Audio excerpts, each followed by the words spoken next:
November 3rd, 2017, the day that COD Zombies went horror. Although the series may have originated with a dark, gritty and unnerving atmosphere, there's no doubt that as it evolved, things went in a very different direction. Well, not this time around, because the devs at Sledgehammer for World War II were taking things back to basics, a return to the roots of this incredible game mode. It was to be the creepiest COD Zombies ever made. And whether they managed to achieve that or not, I suppose will depend on who you ask.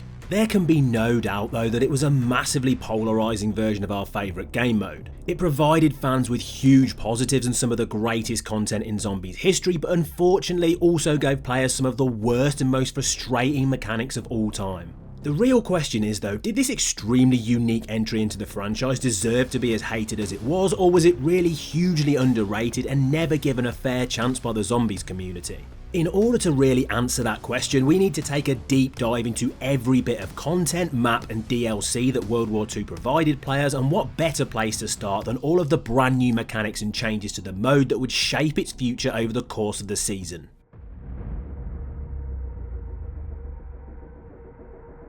One of the biggest changes that was immediate right from the outset with World War II, and even with all of its marketing, was that players were going to be jumping in to slay the undead as a full-time celebrity cast. Although of course this had been done previously in Exo Zombies, it was taken to the next level here. And with most fans mainly being familiar with this style of crew from maps like Mob of the Dead and Shadows of Evil, World War II stood out massively for this reason, with a large portion of their budget being thrown at big names to have them voice certain characters such as David Tennant and Ving Rhames.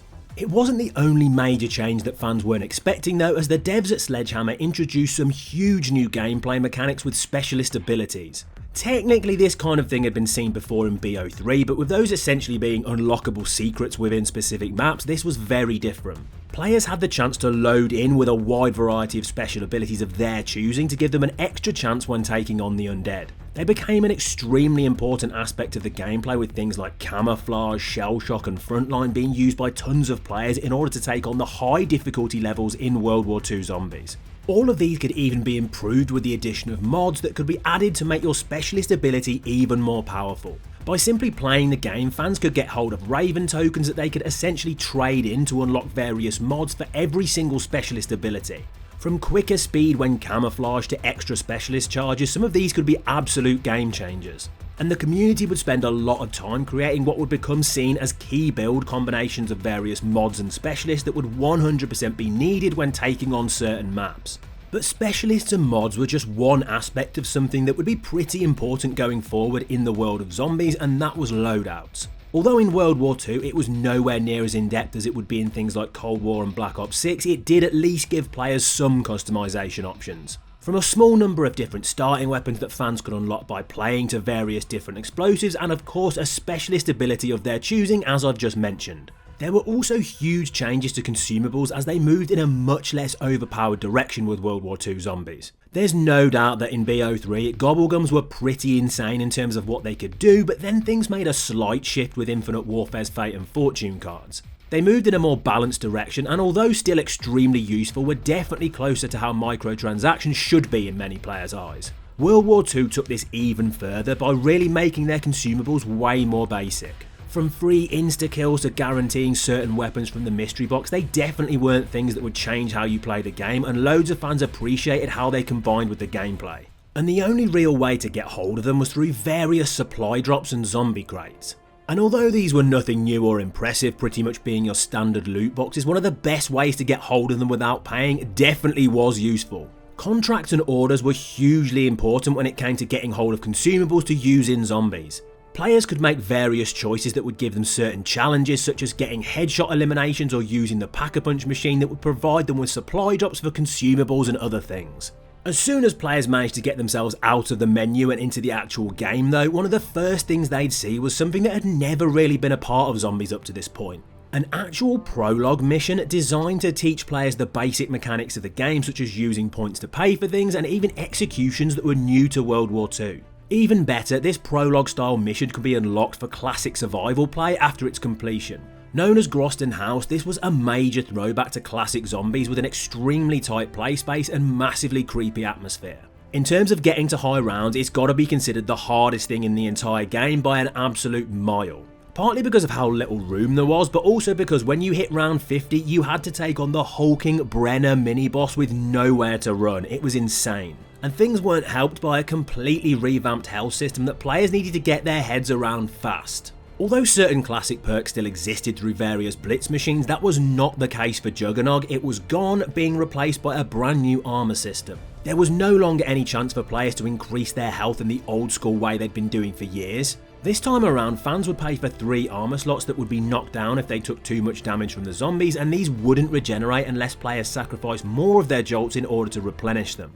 It wasn't the only brand new feature introduced in World War II Zombies though, with certain other things being there that fans had asked for years. When playing zombies, there's nothing more frustrating than no one in the squad being able to afford to buy something like a door, even though when combining all of your points, your team actually has enough. The Sledgehammer devs 100% solved this problem by allowing players to drop points for their teammates. It was hugely useful and made people question how this had never been a feature before this point. And even more crazy is the fact that it isn't a prominent mechanic in modern zombies, with Treyarch only allowing players to split the cost of things like doors by paying half each. It may have been an impressive feature, but compared to the dual Easter egg system found in the final Reich, it was nothing. For the first time in Zombies history, a map had 2 different main Easter egg quests known as the casual and hardcore versions. The casual quest would guide players through its tasks, giving them hints and certain details that would allow them to explore and discover exactly how to complete the Easter egg with a decent level of help. As for the hardcore version, this was very much more like your classic main quest, with it including every single step from the casual as well as tons more. But I'll dive much deeper into this when we take a closer look at the final Reich. But after all of this, I definitely saved the best for last, because the greatest new addition added by the World War II Zombies devs has got to be character skin challenges. Every single map added into the game was filled with various hidden challenges that when completed gave fans access to secret skins that couldn't be bought like they can in the modern Zombies era. These things were so exclusive, they were basically the ultimate form of bragging rights due to a huge number of the challenges being massively difficult. Speedrunning Easter eggs, reaching certain high rounds without taking any downs, and even slaying zombies without opening any of the doors. Some of these things were insane. And truthfully, it's pretty devastating that they were never included in other Zombies titles, but I guess why do that when you can just sell all the cool stuff in a shop? It was pretty clear that the devs were willing to take this game in a very different direction, and all of that started with a whole host of new features and mechanics that I've just covered. But let's be honest, all of these great additions mean absolutely nothing if the real content doesn't live up to expectations, and of course I'm talking about maps and DLC. So let's jump right in and take a look at exactly what World War II Zombies had to offer, starting with its major launch map, the Final Reich.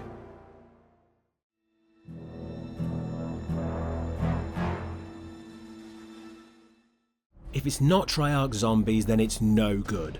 This attitude has held the community back for a decade, with a whole host of maps being massively hated by fans just because they were different.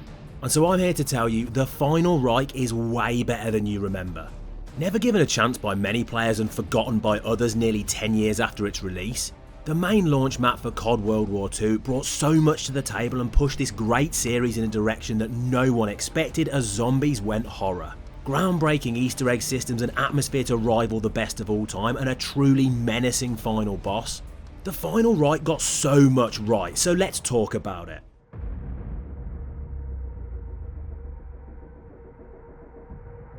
The mood of this incredible map is clear for everyone to see as soon as you drop into the creepy and unnerving setting of Mittelberg. This fictional German town is clearly the location of something very wrong, and that is exactly what players discover as they begin to explore the area further. Although the appearance of the undead is the first sign something awful is happening here, that is merely the start, and things only become more disturbing once players delve below the surface of the peaceful looking town. The atmosphere in the Final Reich is genuinely phenomenal. It immediately takes Zombies back to its roots by providing players with a hugely unsettling vibe not seen since the days of OG NOCK and Toten and Verrückt. The Final Reich even has small touches which help to take the map's amazing atmosphere to the next level.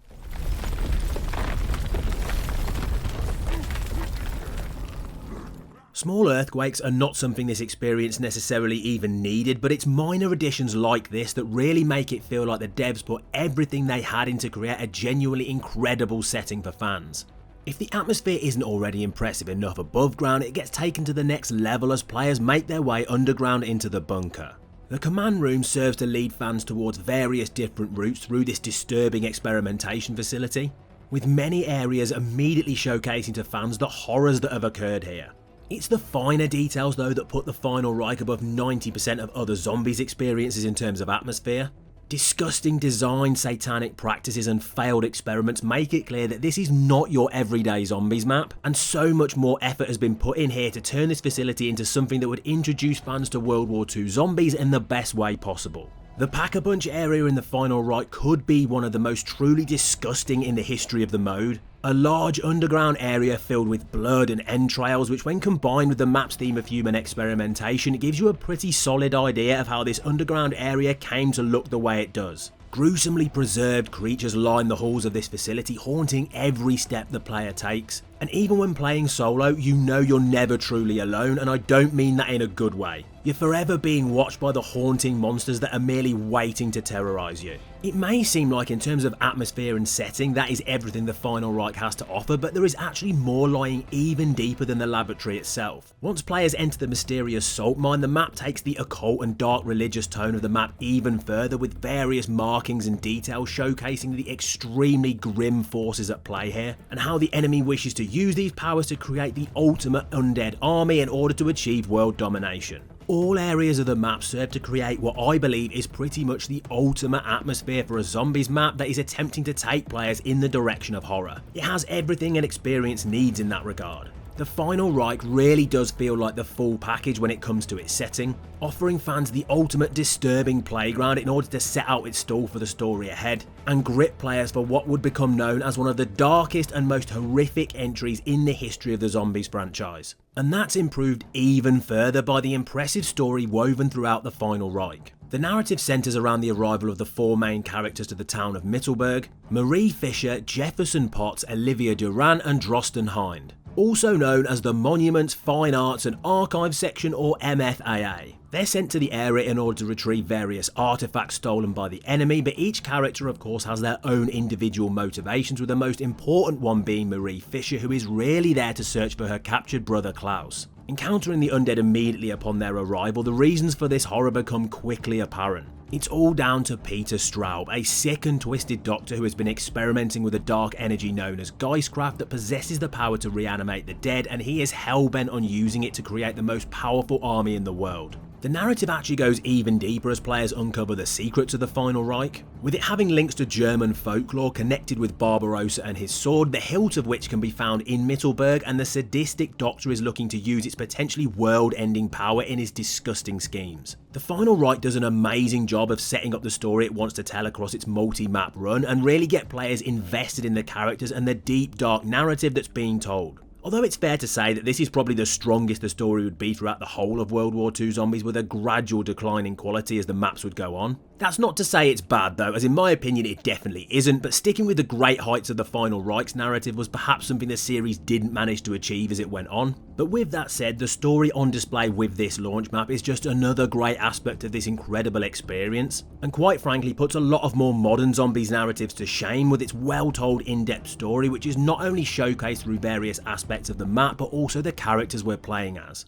As amazing as the atmosphere and story are in the final Reich, the map would never be considered truly great without top level gameplay features, and luckily it has those too. Every amazing Zombies map needs a great wonder weapon, and here players can grab hold of the Tesla gun by taking on a fairly simple build process involving a small number of the map's Easter egg quest steps. The weapon looks visually very impressive with a pretty awesome looking design, and during the early rounds it's fairly competent at wiping out zombies, but as the rounds progress it becomes very clear that this piece of kit is not going to be useful for much longer. As sadly the base level Tesla is just not hugely powerful, but of course anyone who's played this map since its 2017 release is most likely very familiar with the fact that this is kind of the point, because this weapon has a lot more to offer than what players can first get their hands on. Just like so many experiences before and since, the final Reich offers fans the chance to get hold of 4 different elemental variants. A smart move to use a much loved wonder weapon feature for the first map in what was a fresh take on zombies. Players have access to 4 different versions of the Tesla gun known as the Bloodthirst, the Hurricane, the Midnight and the Reaper, all with their own uses that suit various playstyles. My personal favourite is easily the Hurricane because it's next level when it comes to protection with a ball of electricity melting anything it comes into contact with, allowing you to get out of some pretty sticky situations and also assisting players massively with various objectives that require you to survive in confined spaces. But of course, it seems pretty obvious that every single player is going to have their own opinion on what the best variant is, depending largely on how they personally decide to take on the Horde of the Undead. But one thing that differs in the final Reich when compared to other 4 elemental wonder weapon maps is the upgrade process.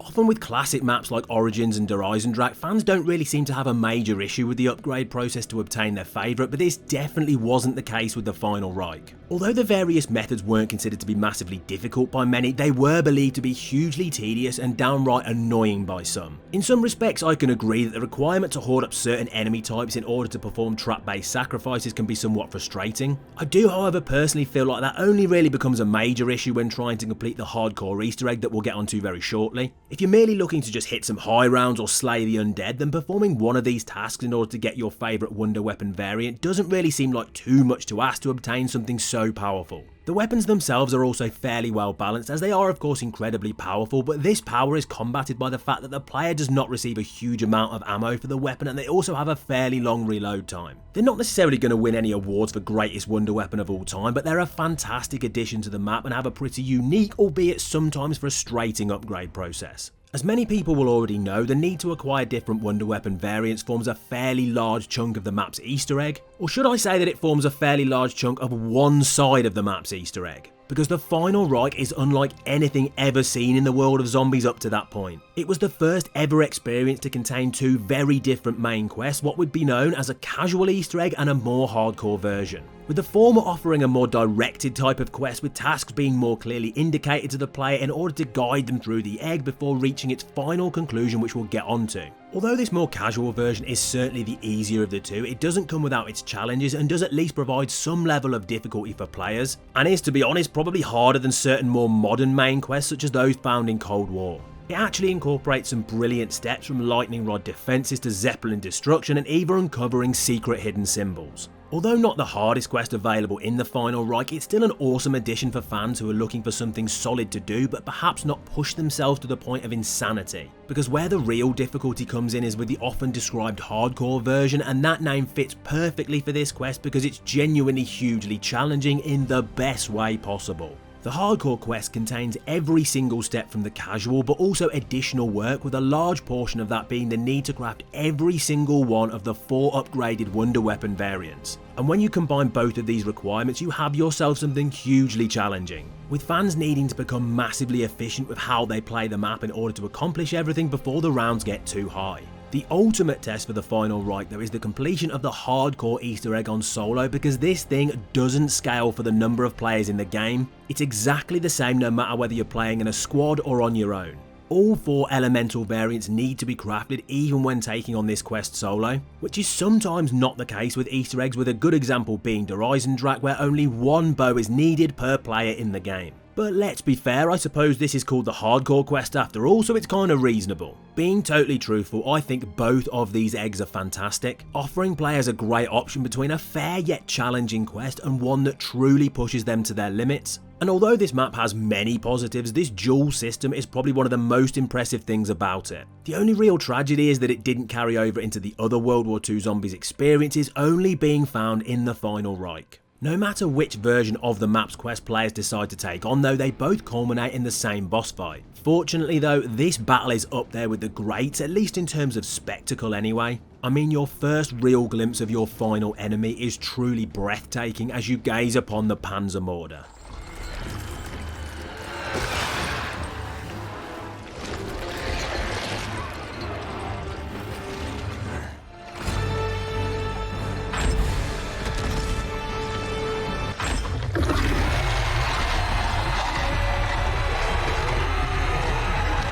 The Panzermorder is an honestly, absolutely, massively intimidating looking foe, being made up of a whole host of failed experiments and spare corpses in one giant amalgamation of terror. But this fight is more about the pure scale and grand feel of the battle as opposed to any kind of over-the-top difficulty, with the fight actually being on the easier end of COD Zombies' final bosses, albeit still probably more challenging than the majority of Cold War Zombies boss fights. The only real downside to this huge scale encounter is the fact that it sadly takes place in the opening area of the map close to the spawn room, and not in a unique boss fight arena like certain other iterations in the Zombies franchise. But I think given the quality of the encounter, we can let that slide because this final boss is so impressive in many different ways. I'm even a fan of the method of attack used against the Panzermorder, incorporating the battery step from the map's Easter egg, but this time players need to stun the boss in order to attach the Uberschnell to the creature a number of times. It feels extremely satisfying to complete this task throughout the fight, and when combined with attacking the Zeppelin and charging the batteries with zombie souls, it offers a great variety of steps for players to complete throughout the encounter, all while dealing with the constant onslaught of the undead. It really is a genuinely top level conclusion to a fantastic main quest no matter which version you're doing, with the only difference being a slight change to the ending following the cutscene, with the canon conclusion coming from the hardcore Easter egg, where Marie's brother Klaus initially survives before leading the team on a short journey and then finally sacrifices himself using the pilot light.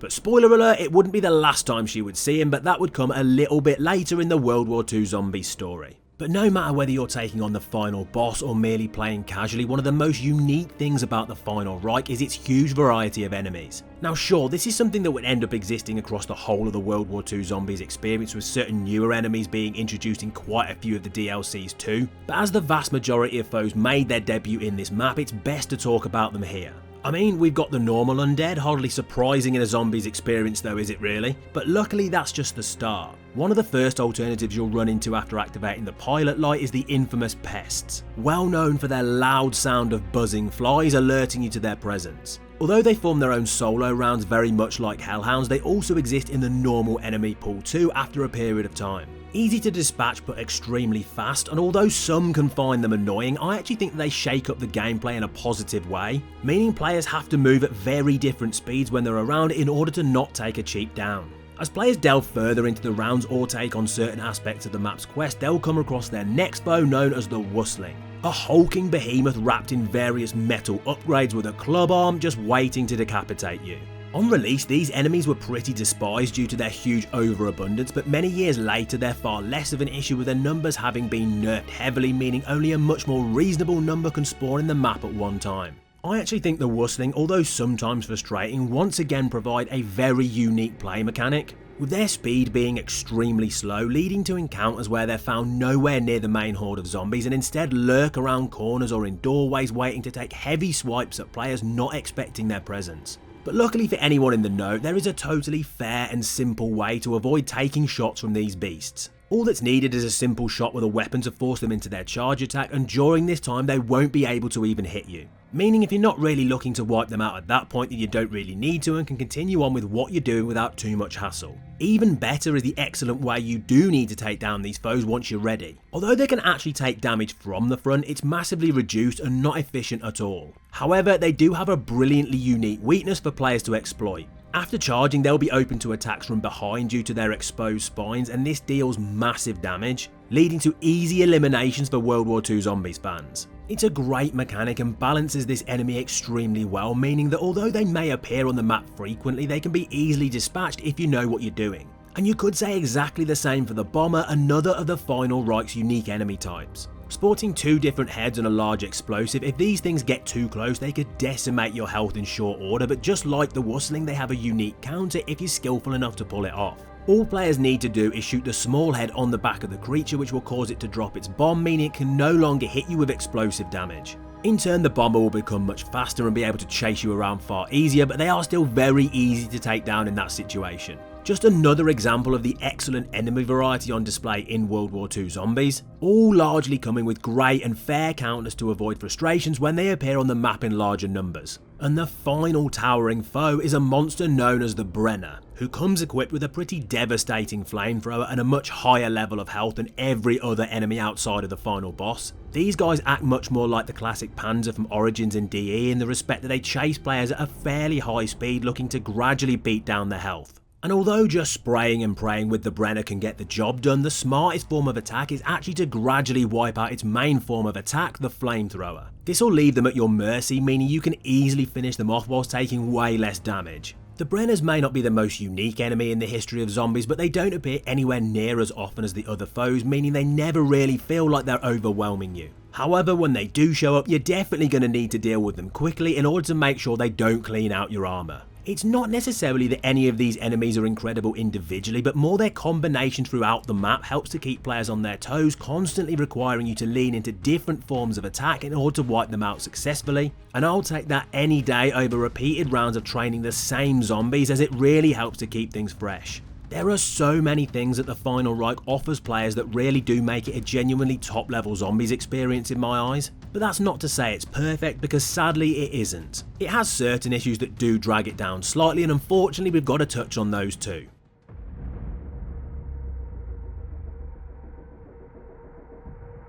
There is no doubt that the developers were very much looking to give fans a frantic, horror-like experience with this entry into the Zombies franchise, and largely they very much managed to do that. But with that said, there are definitely things that sadly take away from that by weakening the experience with cheap tricks. The biggest offender here is the regular inclusion of pointless jump scare zombies. The first time you experience this, it can be genuinely shocking and serve the purpose it's intended for. But after seeing the same thing repeatedly every single round, with the undead bursting from the ground in order to block your path and attempt to get a cheap shocked gasp from you, it completely loses its appeal and gets annoying very quickly. The even more frustrating part is it wasn't even needed in the first place. The beauty of the horror and unnerving nature of the Final Reich is largely in the small touches, such as the various examples of experimentation and occult imagery providing shocking visuals for fans. It really doesn't need cheap attempts to scare players for the sake of it, and if that was something the devs really felt needed to be included in order to hit their theme, then it should have been scaled back massively, because it happens way too much and ends up having the exact opposite effect they were looking for. Unfortunately, it's not the only thing that feels hugely overused in the Final Reich. Although I think the story is very strong and the characters hold up fairly well with some decent voice acting, the major issue here is that I can only assume the amount of money that needed to be thrown at the celebrities in order to get them to take on the role of these characters must have been extremely high, sadly meaning that they could not get them in the voiceover booth for very long, because my god, they have a tragic lack of quotes on display here. There's only so many times you can hear Drosten throw out the same line before you start to lose your mind. Oh, but it hurts so good. Oh, but it hurts so good. Oh, but it hurts so good. Oh, but it hurts so good. The quality of the vast majority of the voice acting is not really an issue in my eyes, it's just the distinct lack of variety in their lines used which becomes a problem. Don't get me wrong, it's not enough to spoil the quality of the experience or the story on offer, but it's certainly a negative that needs mentioning, because it's fairly noticeable if you spend any kind of significant amount of time in the map. But not everything is a problem in the Final Reich because there's too much of it, sometimes it's the exact opposite. One of the biggest disappointments is the complete lack of side Easter eggs to discover. If there is any collection of maps that are largely known for giving fans a whole host of amazing side content, it's COD Zombies launch maps. Shadows of Evil, Zombies in Spaceland, Terminus, all of these fan favourites are pretty impressive when it comes to the hidden content they offer players outside of their main quest. But annoyingly, the Final Reich can't be added to that list because it just has a complete lack of it, with one of the only impressive ones being the ability to obtain the classic PPSH by making donations to various bowls around the map. Players then have the chance to randomly get it from the mystery box. It's a fantastic throwback to one of the oldest and most loved weapons in Zombies history, but to be honest, that's kind of where the fun ends here. There's just not really much more to offer. With a map as impressive as this, it's honestly surprising that there isn't more side content for players to find, and although there is a huge amount of other content throughout the Final Reich, some more mini side quests would definitely have made this an even more complete experience. But I guess there's no such thing as the perfect COD Zombies map. However, I think I've made it pretty clear that I hold some fairly strong positive opinions about the Final Reich, but does this experience match up with the best of all time?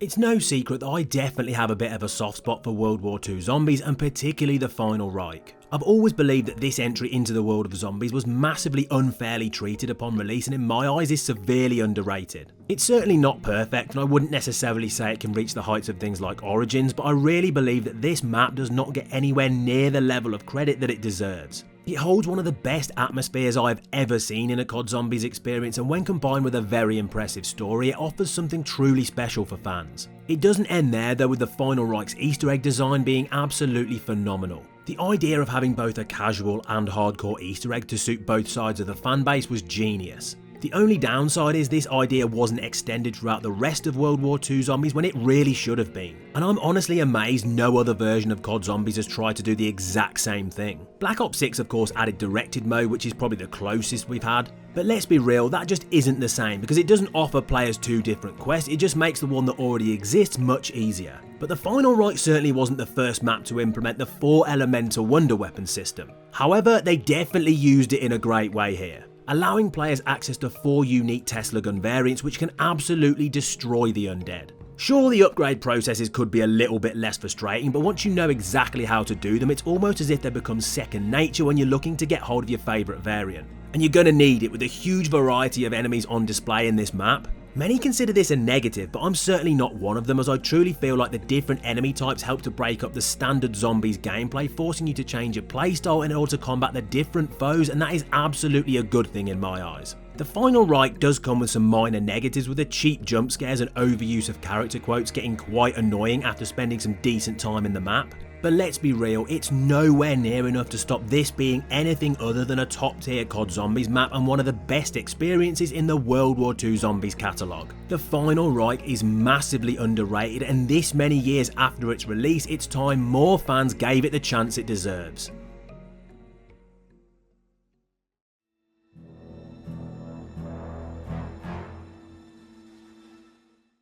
One of the hardest maps in COD Zombies history, the Darkest Shore takes no prisoners, and for that reason alone it was hated by so many fans. A completely lackluster wonder weapon, a massively frustrating Easter egg and a broken boss fight. There are many different reasons why this map was hugely controversial, but was it really all bad?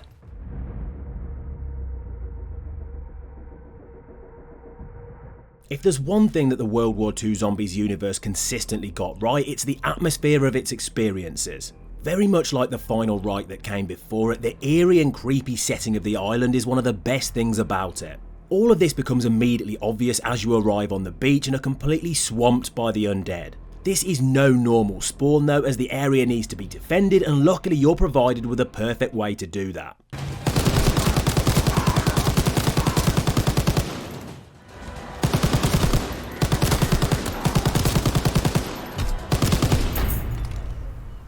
Although not particularly challenging, it's a great initial set piece and throws players right into this experience in an amazing way. I've got to say though that the efficient fans out there know that this is not the way to go, as it's a total waste of points, and if you're being smart you'll always make sure to be more careful about things instead. Even after this sequence, if you take the time to look around, the smaller details that help to build up the atmosphere reveal themselves, with one great example being the blood-filled water.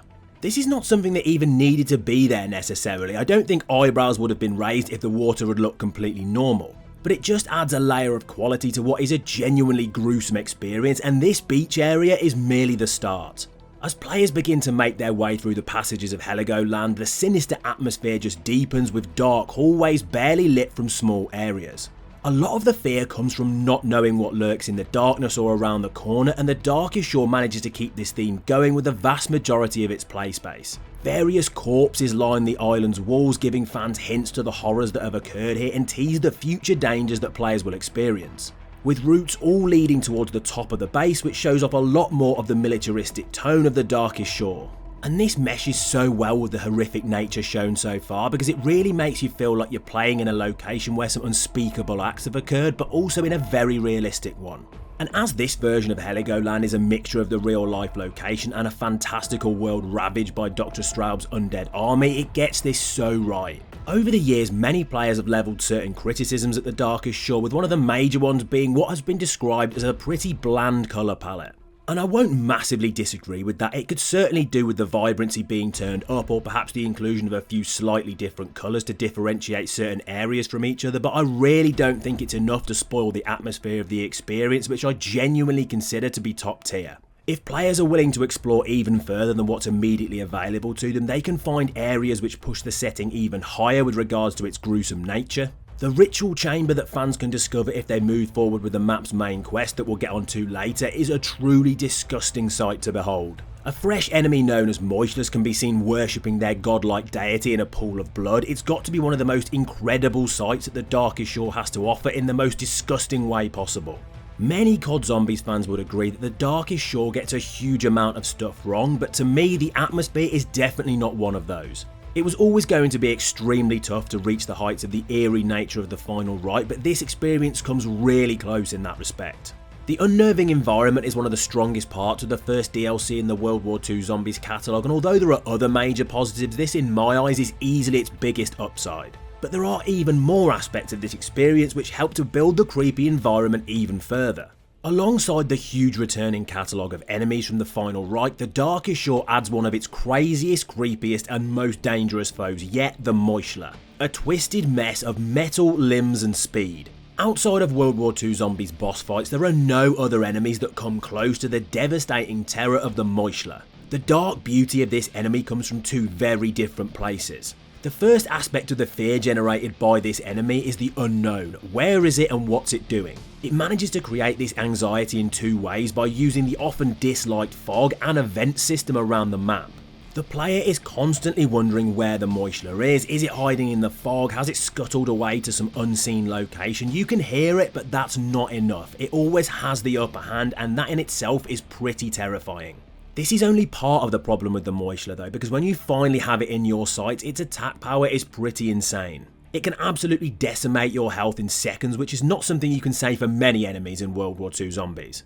The Meuchler can cause pure panic through its incredible combination of speed and strength, leading to some seriously overwhelming moments. A key aspect of its attack plan that I've already mentioned is the fog, and it's fair to say that this was not a popular mechanic when the Darkest Shore launched. Controversial take, I actually really disagree with that opinion. I think that this feature works really well in the map, taking the atmosphere to new levels of creepy and provides a much needed fresh mechanic to be used by the Meuchler. Don't get me wrong, that enemy would work perfectly fine without the fog, but it would definitely be missing a key part of what makes it feel truly unique and far more terrifying than nearly every other enemy in the series. I will say I do understand fans' frustrations with the combination of the Meuchler and the fog it shrouds itself with. It can become annoying and often pretty devastating for your armour. But I'm willing to let the negatives slide because I think it creates such a brilliantly chilling scenario on the Darkest Shore that without it the map would truly be a worse experience. There are a number of reasons that the Darkest Shore is often considered to be one of the most difficult maps in COD Zombies history, and there is no doubt that the Meuchler is one of those reasons. But I wouldn't have it any other way. It's a key component of this experience, and I think it achieves exactly what it sets out to do. Give players a hugely challenging and often nightmarish foe that they would never forget and would directly associate with this map.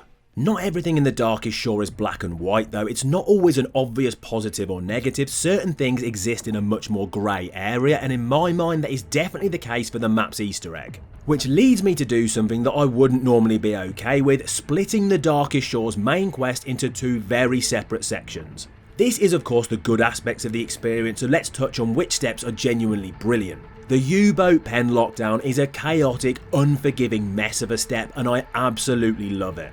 This is not for the faint-hearted and requires fans to turn 3 valves, all whilst trying to avoid never-ending fire and a ridiculously overwhelming horde of enemies. Trust me, your specialist ability is very much your friend here. And the best part of the whole thing, it culminates in one of the most gruesome scenes in the franchise's history.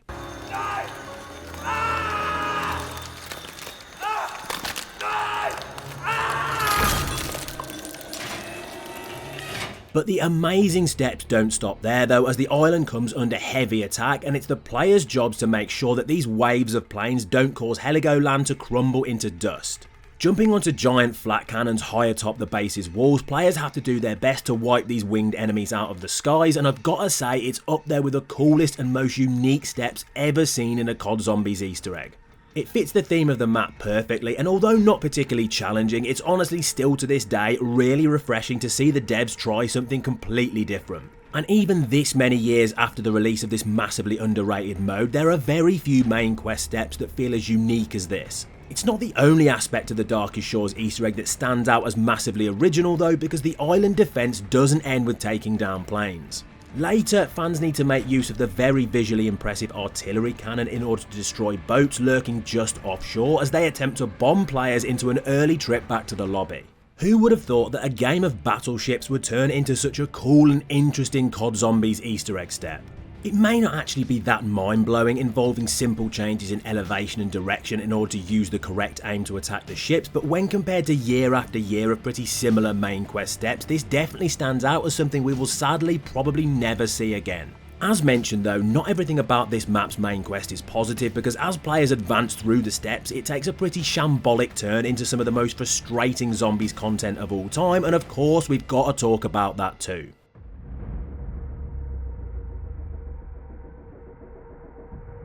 The Darkest Shore really is a tale of two very different stories, because as quickly as its main quest gives fans some truly top level steps, it also sadly provides players with some of the most frustrating, unbalanced ones of all time as well. In order to get hold of an extremely important item on the Darkest Shore, the pommel of Barbarossa, players need to take part in what could well be the most ridiculous, annoying and downright maddening set of quest steps ever to grace the world of COD Zombies. As the Easter egg approaches its climax, fans are tasked with performing a number of sacrifices based on the different enemy types found in the Darkest Shore. The initial part of the process is not necessarily the major problem, with fans needing to harvest spines from certain foes. The meuchler, however, does provide a genuine challenge with regards to getting hold of this item, but with that said, it's not unreasonable or impossible, just much harder than the others. The real problems with these sacrifice steps are how poorly balanced they are for solo players. There is little to no difference in the task from playing on your own to a squad of 4 players, and realistically that's a bit of a problem. After harvesting a whistling spine, players need to escort a friendly version of this enemy around the map in a very specific route in order to give it access to a series of perks. This may not sound like much, but when all of this needs to be done whilst being swarmed by endless zombies, it can cause some serious problems, and forget trying to hold a zombie at the end of the round to do it, because skipping to a new round is the norm for this step. Couple that with the whistling's pathing and ability to follow the player being downright awful, and you have a quest step that can drive players to absolute madness. Particularly when it constantly goes back in the wrong direction whilst you're trying to deal with the onslaught of enemies. I appreciate it's meant to be tough, but the vast majority of the time it just seems like it wasn't very well designed at all. And unfortunately the sacrifice steps don't end there, with players also needing to follow a pest around the map to numerous locations in order to perform repeatedly perfectly timed ricochet attempts with the map's wonder weapon, which we'll get onto. It's just another task that can not only be hugely frustrating in solo, but just also not fun. It's kind of mind-blowing to think that a dev genuinely looked at what they'd created with the pest sacrifice and went, yeah, the fans are gonna love this one. They actually managed to prove to players that this aspect of the main quest could be done in a fairly entertaining way with the meuchler section though, with the only annoying part being to get hold of the enemy's spine as mentioned previously.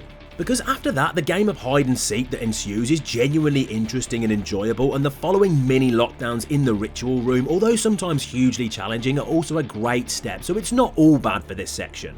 But tragically, it is a major problem for the map in my eyes, and one of a number of reasons that many COD Zombies players have absolutely no interest in jumping into this map or attempting to take on the Easter egg. Sadly though, the problems with this part of the Darkest Shore reach their climax as fans come to the final encounter. A huge portion of the community would probably agree that one of the most important and memorable things about a COD Zombies experience is a top level boss fight. And so I suppose the real question is, can the Darkest Shore be classified as an experience with one of these? No it can't. Okay, that might be a bit harsh. It's not the worst of all time by any means, but the whole concept of the fight sadly is very underwhelming. It consists of moving from one map location to another and battling with foes known as the meuchlers, and what exactly are they, you ask? Literally just stupidly overpowered versions of the normal meuchlers that are so unbalanced they are known for leading to thousands of smashed controllers. This boss fight is generally considered to be one of the hardest of all time. Now that's not necessarily an issue, but I'm referring to it being one of the most challenging when playing in a very competent squad. In terms of doing this thing on solo, good luck, because it's outrageously difficult. The meuchler fight is completely unbalanced when playing on your own, meaning that even many of the best zombie players in the world have only managed to finish it on a handful of occasions when playing solo. And that right there should tell you all you need to know about how poorly thought out this final encounter actually is. To be clear, there is nothing wrong with a very demanding final boss in a COD Zombies experience. Veteran players definitely appreciate that level of challenge. But what fans don't appreciate is a battle that makes largely no sense gameplay wise and feels like certain aspects were included solely to make it barely possible to complete. A perfect example being having one part of the fight take place in the U-boat pens where there is zero access to an armor machine. So once a meuchler has managed to obliterate your armor, which will happen very quickly by the way, there is no way for players to reacquire it until they make it to the next stage, which essentially isn't going to happen because, you know, they've got no armor.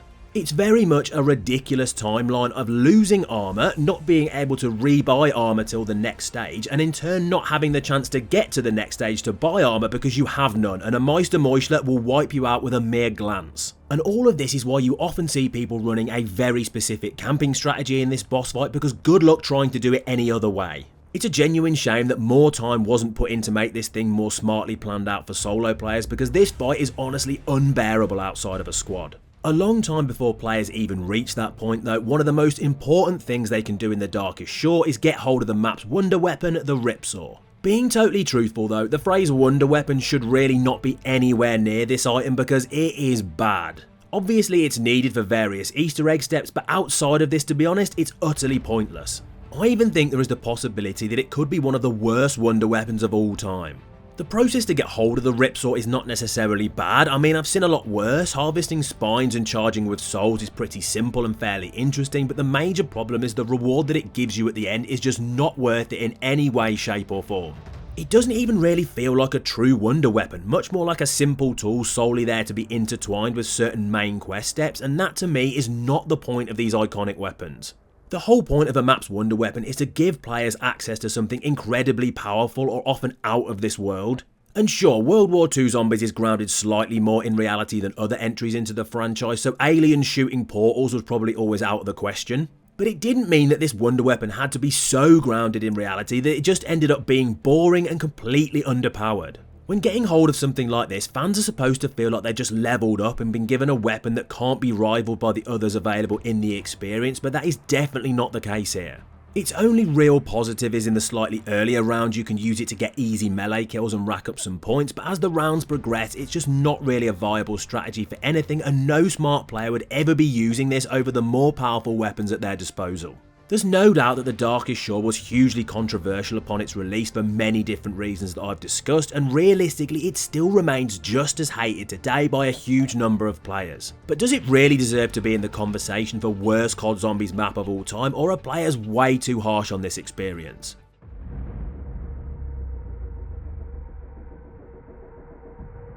The only way to put it is the Darkest Shore is a complicated map, and not just in terms of its mechanics, I'm very much talking about whether it's good or bad. It truly feels like an experience of two halves, with it being responsible for some of the most unique Easter egg steps of all time, while simultaneously managing to produce some of the most frustrating main quest content in the history of the franchise. The devs managed to create an atmosphere to rival the creepiest of all time, with a map that's inhabited by a genuinely unnerving and devastating enemy, all while giving players access to one of the most pointless and boring wonder weapons that players had ever seen. It really feels like a combination that makes no sense.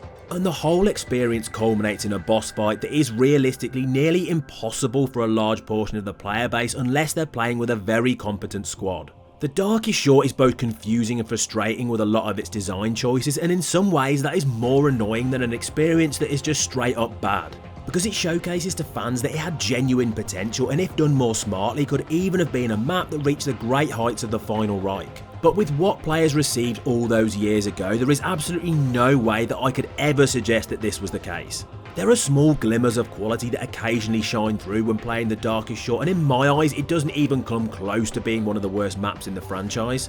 It's just kind of there as another World War II Zombies experience. It's serviceable, it continues the story of our celebrity cast and pushes things forward into future content with some positives, but just as many disappointing negatives. An overhated map in my eyes, but one that makes it extremely obvious as to why players hold such negative opinions towards it.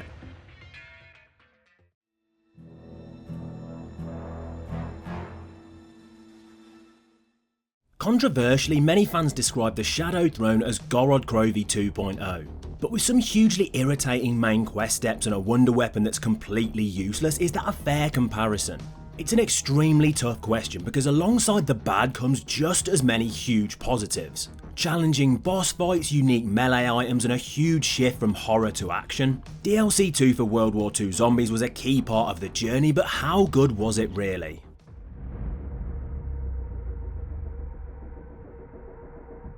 There is no doubt that the final Reich and the Darkest Shore that came before it leaned heavily in the direction of horror with an unnerving and mysterious setting. With the Shadowed Throne though, it ultimately feels like a very different take on the World War II Zombies universe, but fortunately it works just as well as the disturbing atmosphere that preceded it. The need for this change in tone with the Shadowed Throne very much comes from the story progression attached to it. The undead army of Dr. Stroud was no longer hiding in the darkness, this was the next stage of the plan. The horde of corpses had been unleashed, ravaging the world, and war-torn Berlin was lying in ruins. It's clear to see why so many players liken the Shadowed Throne to Gorod Krovi, with the themes of devastated cities being obvious.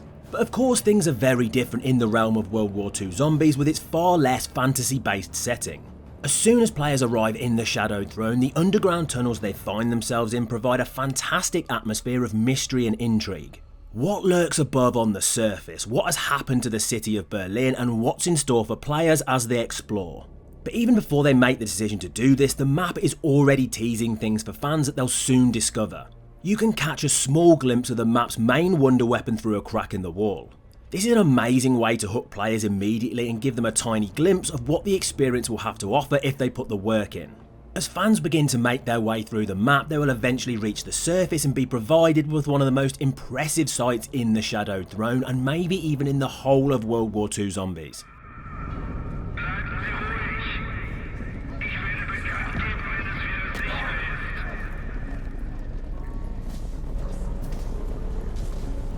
Now sure, this is not the first time we've gotten a site like this, with the final Reich providing something very similar, but there's something so much more impressive about it in the Shadowed Throne.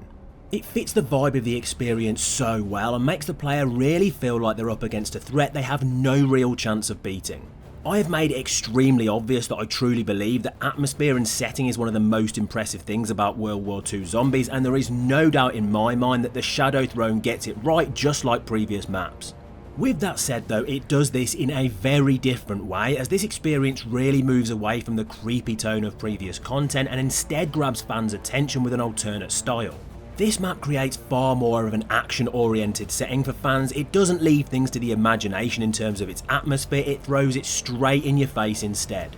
You can see this clearly with the constant ash and dust floating through the air, reminding players repeatedly just exactly what has happened to this famous German city. But you don't need to be out in the open in order to feel fully immersed in the atmosphere, as the Shadowed Throne contains a variety of other areas which help to build up its incredible setting.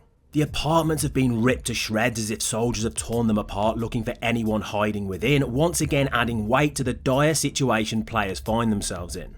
This is only furthered as players discover areas such as the theatre, which lies in ruin, a shadow of its former self. A once beautiful sight that now stands as nothing more than a reminder of the tragic nature of battle and an indicator of what the future holds as this army of the dead takes hold. The museum provides a dark and morbid showcase of what used to be. A once important display of art and antiques is no more. It fits well with the lack of hope no doubt experienced by the previous inhabitants of this destroyed city. Both of these unique areas lead players through to a rundown church, the last hope for a number of residents, which once again hammers home the dire situation that various people found themselves in before their demise. It's also littered with a number of prams, which of course for the obvious reasons are no longer being used to carry young children, and that in itself is hugely chilling. The Shadowed Throne in no way attempts to recreate the atmosphere which made the final Reich and the Darkest Shore so unnerving, and for that I'm actually really glad. There's only so many times you can try to do the same thing before it loses its appeal, and this experience does not fall into that trap. It breaks out and does its own thing, which is exactly what was required in order for it to stand out. Unfortunately, it's able to do that by going completely against everything we'd seen as part of the World War II Zombies formula up to that point. Something that was heavily criticised by fans when the Shadowed Throne was released was its map size and layout. And over the years, the community's opinion doesn't seem to have massively changed on this, with this experience already being compared to Gorod Krovi. But of course, as time has progressed, Mauer de Toten arrived in the world of zombies, and with that also being a destroyed German city, it joined the conversation in relation to the Shadowed Throne. And I don't really think that's helped things for this World War II Zombies experience, as quite clearly both of those maps are a lot bigger. And so of course, players' main criticism of DLC 2 when it comes to the map layout was largely related to its size. It was believed to be way too small, at least in comparison to the final Reich and the Darkest Shore, as well as similarly themed experiences from other games that I've just mentioned. And I wouldn't disagree with that opinion necessarily. It probably could do with a little bit of expanding, as I feel that would only improve the map further. With that said though, what we were given works extremely well in my eyes. Sometimes a more simplistic play space can be good, and I definitely think that's the case with the Shadowed Throne. It's quick to open, very easy to navigate, and at no point feels like it overwhelms the player. But with that said, when creating a smaller Zombies experience, it needs to stand out in order to keep the player interested, because obviously there is far less of it, so what actually is available, if anything, needs to be even more impressive. And luckily, I absolutely think that's the case with this map, as it manages to differentiate each individual area from the others, which makes the experience feel in depth, even though it is more minimalistic than others. Each section feels largely totally unique. The underground and apartments sets up the experience very well and focuses much more on tight confined spaces. The ruined streets provide a wide open area for classic training and is largely where players spend most of their time as they progress through the rounds. And even though the two areas that players can choose to pass through next, the museum and the theatre, may have a similar style in terms of gameplay, they at least look totally different to each other, very much making it feel like you're truly playing in war-torn Berlin. So even though both sections give fans a number of playable layers with tight spaces, it doesn't feel like they're in any way a copy of each other. The only part which I do feel is lacking slightly is the rundown church. It's sadly just too basic and stands out as part of the play space that needed some expanding in order to be an area that players would spend some significant time outside of Easter egg steps. With that said though, right next door is another incredible looking area in the hidden courtyard. This is an amazing aspect of the Shadowed Throne which really does add to the map layout by providing one of the best training areas in the experience. The only problem, you can't access it until you've completed the vast majority of the main quest. But even with that said, I really do feel like this map has a great layout and does an awesome job of providing something much smaller for fans looking to dive into an experience immediately. It fits perfectly in the gap between larger play spaces like the Final Reich and much more basic survival maps.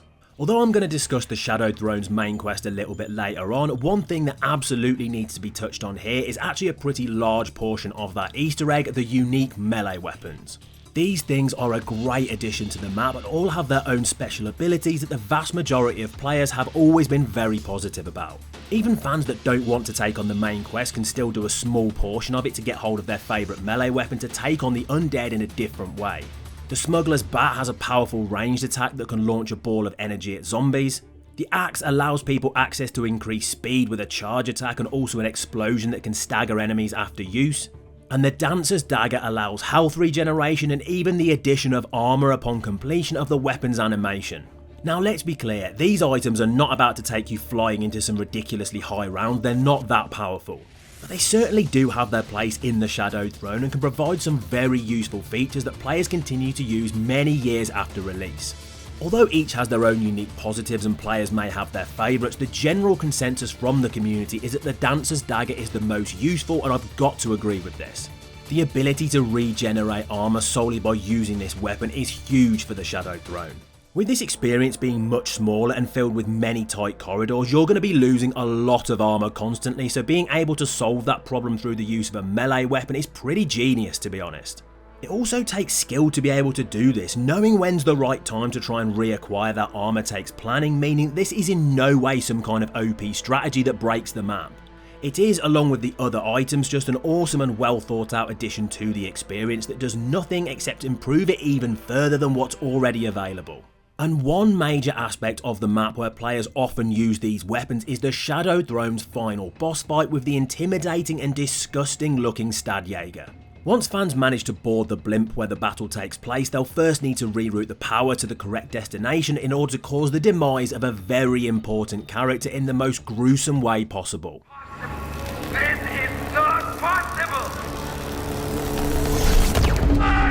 Stay away! Do you hear me? I created you! No! No! No!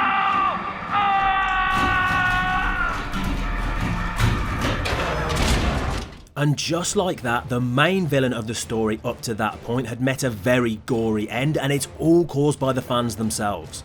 This doesn't happen in a cutscene, it's the direct results of our in-game actions, and that in itself is a very cool detail, and it all happens before the boss fight itself has even started. All that kicks off as soon as players try to leave, and their path is blocked by the truly intimidating foe that they need to take down. Coming off the controversy of the Darkest Shores boss fight, it doesn't seem like an exaggeration to say that the devs really needed to get this right in order to restore faith in the world of World War II Zombies and their ability to design a top level final encounter. And in my eyes, they absolutely managed to do that. This thing is pretty crazy in all the right ways. It walks the line very closely between extremely challenging and fair for a variety of different reasons. First off, the area in which you fight the Stad Jaeger and the hordes of zombies is extremely close quarters, making the fight feel massively tense and sometimes overwhelming, but that's how this kind of encounter should feel. It should cause panic and make the player believe there is no escape, and this fight on the Shadowed Throne does that perfectly. There's also no armor machine in this boss fight arena, which was of course also a major problem with the Darkest Shores final encounter. However, this time around the devs gave players the perfect solution, the Dancer's Dagger. As long as fans take this melee weapon with them into the fight, they technically have an unlimited supply of armor if they're skillful enough to use it at the right time. But of course that's no easy feat in such a confined play space, and when you combine that with the fact that the Stad Jaeger is an enemy that needs to be taken very seriously, you have a genuinely interesting boss fight on your hands. Multiple stages with different attacks, this is absolutely one of the stronger final encounters in the World War II Zombies catalogue. Clearly it's not up there with the greatest ever made, with its much more grounded and somewhat realistic nature when compared to Treyarch entries, but it holds its own when compared to the content produced by the other Call of Duty studios. And I really think it's one of the strongest parts of what the Shadowed Throne has to offer players. Every World War II Zombies experience is a tale of two sides, good and bad. And sure, some may lean more in one direction than the other, but the Shadowed Throne is actually far more balanced between negatives and positives than certain others.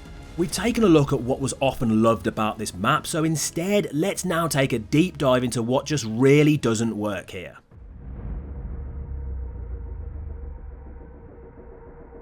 As I've mentioned, the melee weapons that you get hold of as you progress through the map's main quest are a fantastic addition to the Shadowed Throne. However, the process you need to undertake in order to get your hands on them can sadly at times be extremely frustrating, and very much like the Darkest Shore, an absolute nightmare for solo players. One thing to make very clear immediately is that this Easter egg is by no means too hard for a decent squad. It can even be completed by competent solo zombies enthusiasts. It's just that it's not built to be finished on your own without some huge annoyance. In fact, when jumping into the Shadowed Throne to take on its main quest without teammates, you're going to be dealing with a number of steps that feel like they were really not thought out properly for playing on your own. Repeatedly having to input various radio frequencies can feel like a huge chore, with a long animation for accessing the electronics and time-consuming process of using two dials. And this is no Cold War style task where taking on steps like this will cause the zombies to ignore you, allowing you time to do what you need to. It's a constant process of starting something and having to leave what you're doing to make sure that your armour isn't decimated by the undead. Either that or constantly having to waste your special ability in order to give yourself time to think. Things hit a new level of annoyance though in the final stages of getting hold of the Dancer's Dagger with the infamous safe step. I appreciate the attempt from the devs to do something that felt unique. I mean, sure, opening a safe in Zombies is nothing special, but this one is a little bit different. This is an old school version that works exactly as it would have done in real life, and for solo players that's actually a bit of a major problem. Doing this task in a squad is no issue. Someone just holds a zombie whilst you often repeatedly attempt to rotate the dial in the correct way. Clockwise, anti-clockwise, clockwise, and one final anti-clockwise. It's not too stressful with teammates as you have the chance to practice and correct any mistakes with a new try, but in solo that is absolutely not the case. Simply, it either needs to be done in between rounds very quickly or when using something like camouflage, and even then, due to its complicated nature, it can be a huge hassle for non-experienced players.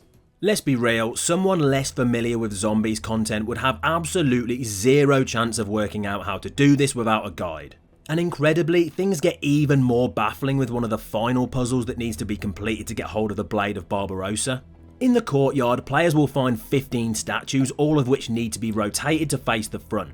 The difficult part, they all turn completely different amounts when shot, and all statues also turn by hitting other statues. So fans somehow need to work out exactly which statues need to be shot, how many times to do it, and in what order. All whilst training a huge horde of zombies. I mean, sure, the pause button exists in solo, but where's the fun in that? This puzzle is quite frankly incredibly difficult for anyone, but at least in a squad you can do the whole puzzle whilst a teammate does the rest, but when playing on your own you don't have that luxury. Not only that, but this could well be one of the most complicated puzzles in Zombies history. So much so that pretty much every guide you will ever see for this main quest will merely tell you to use an online puzzle solver in order to give you the answers you need, because it's just way too complicated for the vast majority of players to work out. The Shadow Throne sadly just deals with a lot of the same main quest problems that the Darkest Shore did. It's largely not balanced for solo players in any way whatsoever, and that's its major downfall.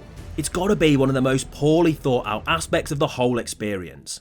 And it's not exactly helped by a wonder weapon that outside of its use in the main quest is largely completely pointless. This thing being called the Wonderbus honestly makes me chuckle, with the name obviously being a combination of blunderbuss and wonder weapon. The tragedy is it's not a good example of either of those things. It isn't really as unique or as cool as a blunderbuss, even though it does resemble one. And I don't really think it should even be described as a wonder weapon. There's no wonder to it, it's just a weapon, it's that weak. The process to get it is not necessarily bad, it's fairly simple and more interesting than certain others in the Zombies franchise. But it doesn't mean much when it provides you with something that you're not really going to use. Over the years, the community has seen so many electric beam style weapons that sadly this one just doesn't stand out as anything particularly special, particularly with it largely being underpowered. The one thing about it that does stand out is that technically it has infinite ammo, as the Wonderbus possesses the ability to constantly refresh itself by firing Geistkraft bolts into enemies. This in theory is an amazing feature, as it balances a wonder weapon really well by giving players a never-ending supply of ammo but forcing them to be the one to spend the time to regain it. But annoyingly, it doesn't really work in the Shadow Throne for a number of reasons. First off, it takes a ridiculously long time to regain all of the ammo for it.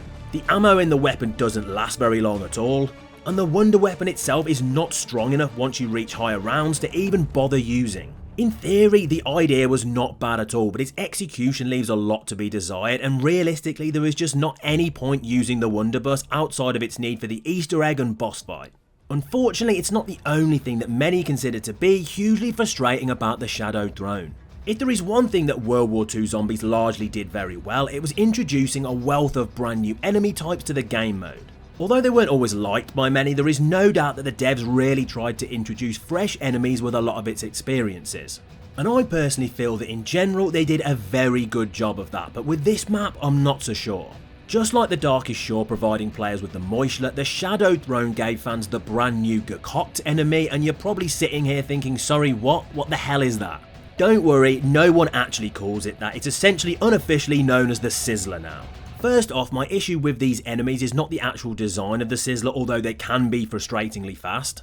I don't see that as a major problem. It was supposed to be different to everything else, and its speed is the one thing that makes it stand out. My issue with them is how they are constantly being forced on players with no way to stop it happening. If these just happen normally as part of every round like the other enemy types, it wouldn't be a problem. The issue is that the longer you take at the end of a round, the more of these you'll see.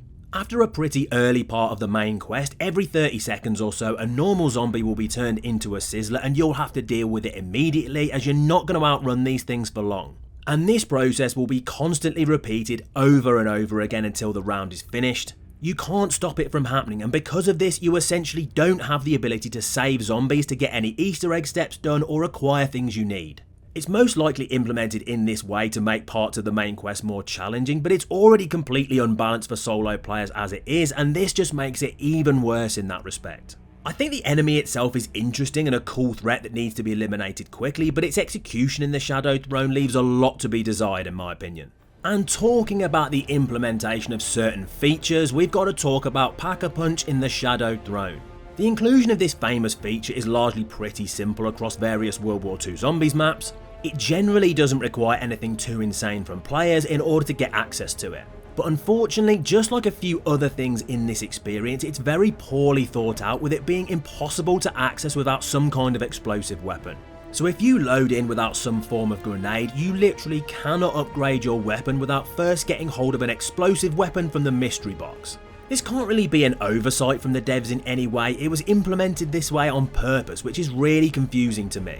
Sure, you could just say, well, if you play the Shadow Throne, you know to take an explosive in with you, but by saying that, you're literally blocking off players' ability to choose certain things for their loadout. Don't get me wrong, it's not a huge complaint, and it's definitely something much more minor.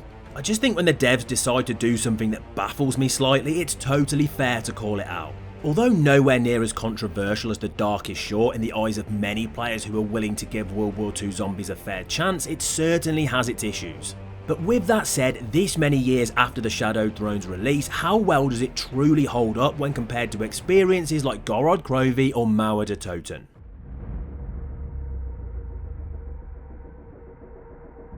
The Shadowed Throne may have been likened to DLC 3 from both Black Ops 3 and Cold War, but its only similarity is really the war-torn city that players find themselves in.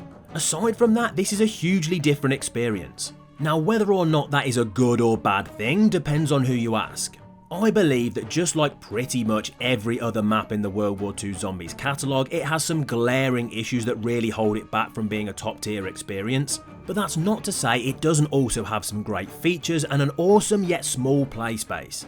Where the Shadowed Throne really falls down is once again, just like the Darkest Shore that preceded it, it feels like it's in no way an experience that was designed with solo players in mind at all. And when you combine that with a pretty pointless wonder weapon and hugely frustrating new enemy type, you can start to understand why some parts of the community don't come back to this map very often. With that said, however, I believe that it offers enough to fans for it to be a largely enjoyable experience. From an exciting and challenging boss fight to an amazing atmosphere, which is of course something that I think exists across pretty much the whole of World War II Zombies. The Shadowed Throne may not be perfect, but it's far from a truly bad map and in my opinion deserves far more praise from the community for the parts of its content that have really managed to stand the test of time.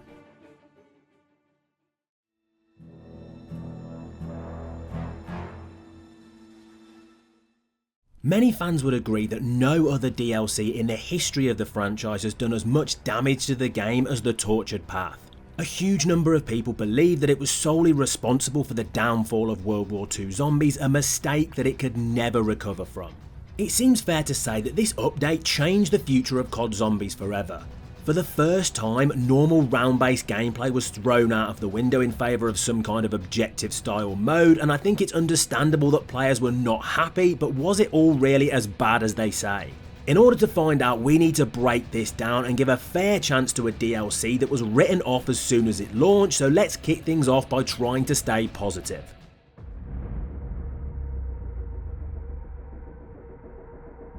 Although clearly the Tortured Path was sadly filled with a lot of huge negatives, let's try and start off with the good that it brought to the game. Fans got hold of 3 different minimaps as part of this DLC, 2 of which we'll get onto a little bit later. As for now though, let's take a look at Beneath the Ice.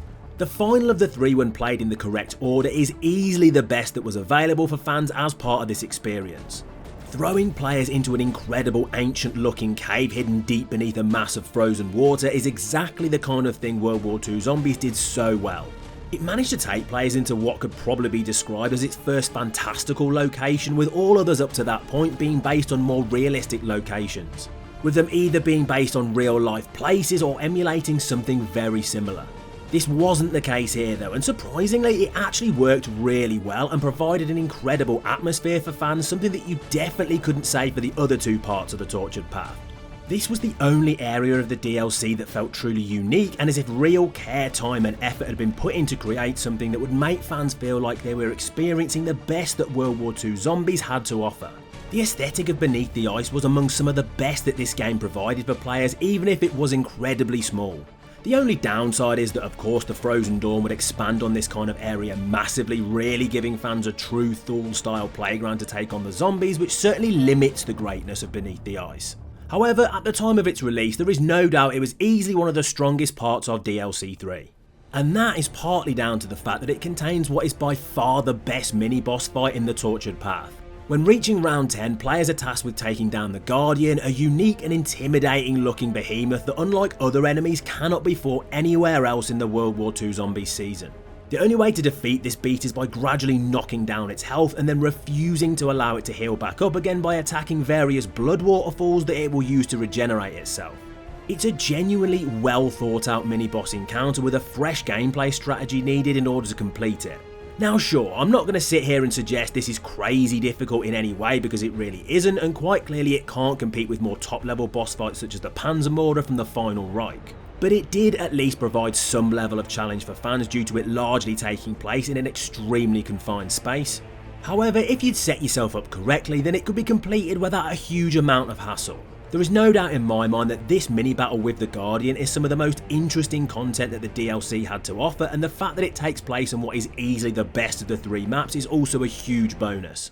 But it's not the only incredible thing that players can access in Beneath the Ice if they're willing to put in some serious time. We're going to take a much more in-depth look at the Tortured Paths Easter egg very shortly, but for now let's take a look at the insane reward it provides for players if they manage to complete it, the Sword of Barbarossa. After this incredible weapon had been teased throughout the entirety of the World War II Zombies season, it was finally time for fans to get their hands on it and unleash its incredible power. It's fair to say that this insane melee weapon absolutely destroys the undead, and rightly so, considering how annoying and difficult it is to get hold of. Although the Easter egg itself might be on one end of the spectrum in terms of quality, I think most fans could agree that its reward, the Sword of Barbarossa, is right on the opposite end as its top tier. The only real tragedy is that it wasn't introduced as part of an experience that was remembered more fondly by players. Luckily it wasn't the only weapon on offer, but with these maps being much smaller than previous experiences, the devs had to make some serious changes here. There was no room for a crazy number of wall buys like in the final Reich or the Darkest Shore, so they had to go in another direction. This led to the creation of Waffen boxes, a new feature that was only ever seen in the Tortured Path. The simplest way to put it is, this was essentially what would happen if the mystery box and a wall buy had a baby. Random weapons purchasable off the wall for each individual category, SMGs, pistols, shotguns, with certain others becoming available as you progress past certain objectives. This was essentially the perfect solution for maps that were nowhere near as big, and added an interesting gameplay mechanic by randomising weapons but in very specific categories that the mystery box was never able to do. And these would of course become extremely useful when jumping into something that felt much more like classic zombies. Because interestingly, at the time of release, the Sword of Barbarossa was actually not the only reward for completing the Tortured Path's main quest. Because fans were also given access to every single chapter of DLC 3 as survival maps instead of the objective-based gameplay they were originally known for. A large number of players were just simply not fans of what this new Tortured Path mode brought to the game, so to be able to go back to classic round-based gameplay was perfect for a lot of people. The only annoying part was asking fans to finish one of the most frustrating quests in Zombies history in order to drop into them. Fortunately, as time progressed, the devs would unlock these for all players, meaning every fan could jump back into classic survival play. But either way, main quest reward or free, offering pretty much everyone appreciated the chance to return to what they loved. Because no matter how positive a lot of players could be, they would pretty much always choose this over the strange amalgamation that the Tortured Path provided. But as pretty much every World War II Zombies fan knows, the positive aspects of this DLC were sadly heavily outweighed by its many downsides. And of course, we've got to take a look at those too.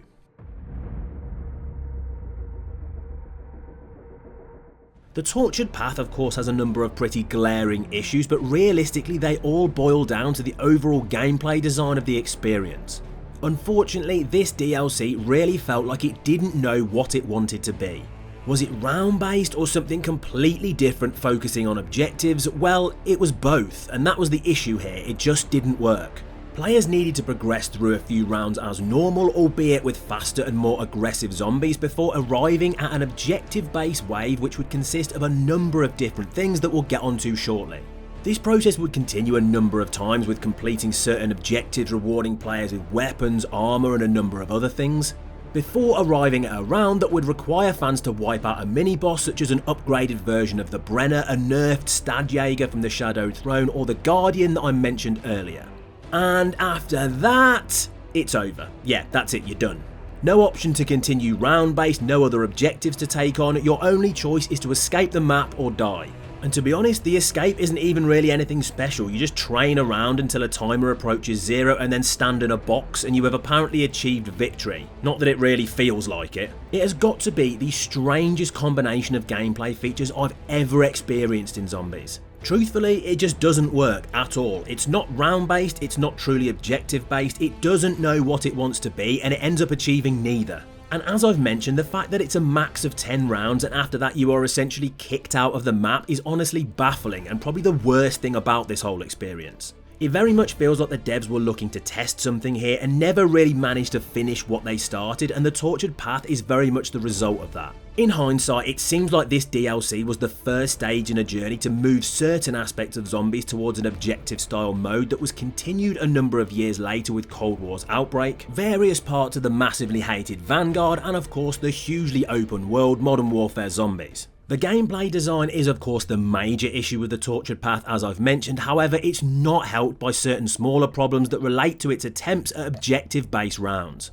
In my opinion, they are just not balanced at all, and by that I don't mean that every single one of them is too difficult. I actually mean that a very large portion are stupidly easy, while a small number are just comically hard. The vast majority of the objectives provide next to no challenge, such as fixing generators around the map or wiping out some VIZs. But then on the other end of the spectrum, you have tasks such as having to transport a bomb defusal device around and use it to prevent them exploding whilst being swarmed by endless zombies. Or perhaps even having to defend a power supply from the undead, which feels like it goes on forever. Now sure, you may be sitting there saying, oh come on, those objectives aren't that difficult, and I would partly agree. Yes, they're not impossible, just very difficult. But the major problem isn't just that they are very difficult, it's that there's literally no room for error whatsoever. No second chances, no extra lives, it's done and you're back to the start again if you fail. In other objective-based modes such as Outbreak, although yes, you don't actually have any second chances, it feels a lot more forgiving as you have so many opportunities to turn the tide and complete a mission before you eventually fail.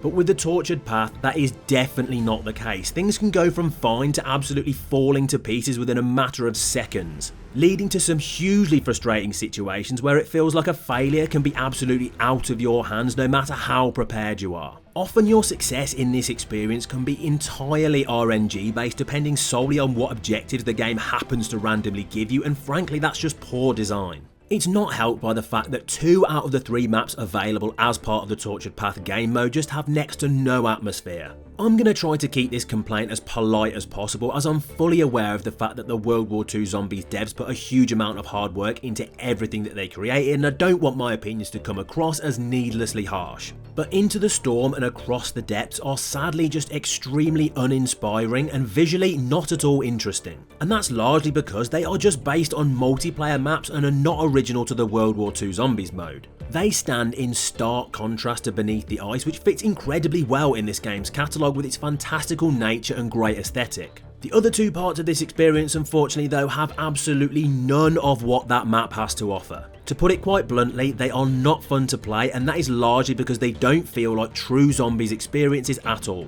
And of course, when combined with the often frustrating Tortured Path gameplay of half round based, half objective, it just doesn't really give players anything to go back for. There is quite clearly a reason that many fans believe this DLC killed World War II Zombies stone dead, and the quality of these 2 chapters played a big part in that. Most old school Zombies players would probably agree that one of the most important aspects of any DLC is its main quest. It often defines the success of an experience. You can have one of the greatest maps in Zombies history, but if its Easter egg doesn't meet that high quality, then that map will never be remembered as one of the best ever. Now, I'm certainly not sitting here and saying the Tortured Path is a high quality Zombies experience, but I am saying that if it was, then its main quest would pretty much nullify that quality, because this could be the worst Easter egg of all time. First off, the vast majority of the steps are just comical and make little to no sense, and often border on slightly laughable, such as finding certain body parts and attaching them to a windmill in order to reanimate a zombie. Or perhaps even more insane than that, following a fish around the map before taking part in a ball and cup game to test your memory skills. Furthermore, the whole thing feels like a total waste of time, because you're doing all of this to get hold of parts of Barbarossa's sword that you'd already acquired in previous maps, the Final Reich and the Darkest Shore. But believe it or not, the worst and tragically most baffling part of this Easter egg is that it absolutely does not work when combined with the frustrating gameplay mechanics of the Tortured Path. Any slight delay or error in completing steps will mean you don't have enough time to get that chapter's quest done before your game ends on round 10. Any tiny mistake with completing objective rounds and the game's over with no chance to retry and continue doing main quest steps.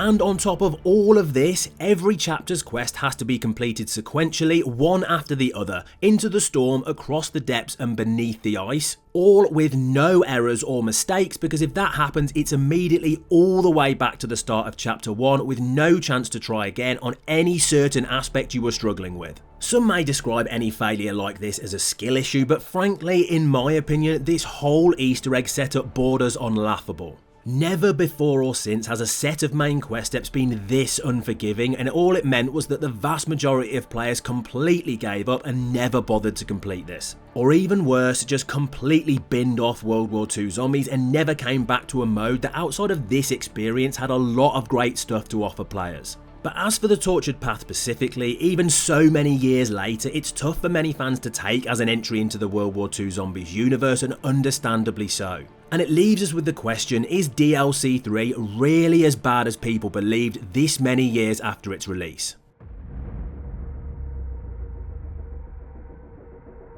I certainly have pretty negative memories of the Tortured Path's arrival back in 2018. I remember being excited to jump into the follow-up to the Shadowed Throne, and unfortunately being massively disappointed and quite frankly pretty annoyed at being provided with a DLC that felt poorly thought out and completely out of place when compared to the other World War II Zombies experiences. And now, many years later, my opinions on this piece of content haven't massively changed, sadly. Sure, I don't necessarily have that annoyance or total disappointment that I used to, but that's only because I've accepted the Tortured Path for what it was a long time ago, a poor DLC. I do, however, have very similar attitudes in regards to how this experience just absolutely does not work well at all, and how it stands out a mile off as something that I will never actively choose to play. The only real praise I can sadly give the devs for the Tortured Path is that they were brave enough to take a step out of their comfort zone and try to do something different, and that takes guts. But unfortunately, that's where the admiration ends, because it just doesn't feel like enough time and thought was put into this experience in order to truly create something good, and it just came off as half-arsed. I am in general a big supporter of World War II Zombies and believe that it was largely treated very unfairly by the community, but that support does not extend to the Tortured Path. This experience was lambasted at launch for how bad it was, and those opinions largely still exist today, and in my eyes they are totally understandable. I don't think it's an exaggeration to say that this DLC sucked the last little bit of hope out of many players who were still willing to give this game a chance. The end for World War II Zombies was fast approaching after the Tortured Path, both in terms of its DLC season and the fact that it was solely responsible for absolutely decimating its already dwindling player base.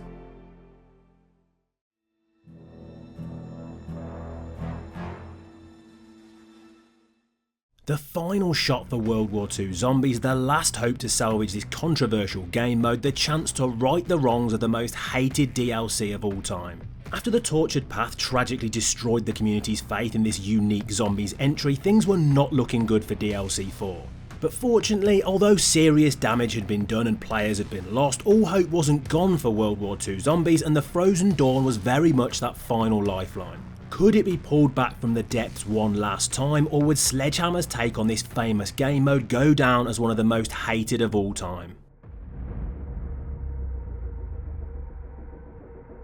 Although any fan would clearly tell you this entry into the franchise definitely had a lot of problems, if there is one major thing across 90% of the World War II Zombies catalogue that the devs at Sledgehammer absolutely got right, it's got to be a top level atmosphere. The only time this was ever really missing was during certain aspects of the Tortured Path.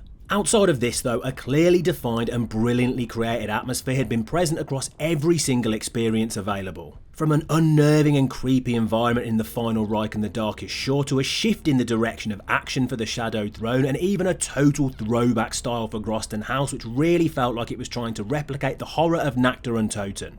And luckily the devs managed to transfer this brilliance over to their final chapter, the Frozen Dawn. Although things are very different this time around, as this experience definitely didn't go in the direction of horror or an attempt to creep players out. It had a much more grand and climactic feel to it. It absolutely made fans feel like they were really at the end of the world in a last-ditch attempt to save humanity. The Frozen Dawn took the one good part of DLC 3, its third map, Beneath the Ice, and expanded upon that idea in an incredible way. Giving fans a fully fleshed out underground ice cavern for a Zombies map was genius, and its atmosphere is a huge part of why it's so good. It stands in stark contrast to things like the Darkest Shore and the Shadowed Throne, as this location is quite clearly in no way inspired by a real location, well at least not directly anyway. The fantastical nature of the Frozen Dawn's location works so well in the World War II Zombies universe because it managed to create a very epic feel beyond everything that had come before it. As amazing as things like the Final Reich were, they just wouldn't work as DLC 4, this needed to be a lot more grand and over the top.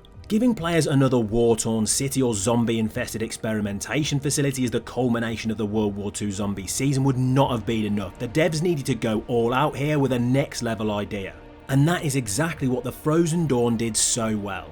All you have to do is look out over the edges of the map and the amazing atmosphere is there for all to see. This was literally the end of the world, the end of everything. Unless players could pull something out of the bag to protect humanity one last time. What more could you really ask for when it comes to the final DLC in a zombie season? The devs at Sledgehammer may have sadly done many things wrong with their take on the mode, but atmosphere is not one of them, and quite frankly I would say that what's present in the Frozen Dawn is right up there with the best that was ever produced by other studios including Treyarch. It's not the only thing that the Frozen Dawn does incredibly well either, with its mythical melee weapon system being another huge positive. Many fans considered the arrival of melee weapons in the Shadowed Throne a brilliant addition, but that was essentially just stage 1 because DLC 4 took that to the next level. The tools available to fans in the Frozen Dawn were no mere axes or baseball bats. This time around, people were dealing with otherworldly creations that are up there with some of the coolest weapons in the whole series. The beauty of these weapons is that they are so different to each other, with every single one having an incredibly unique look and gameplay mechanic.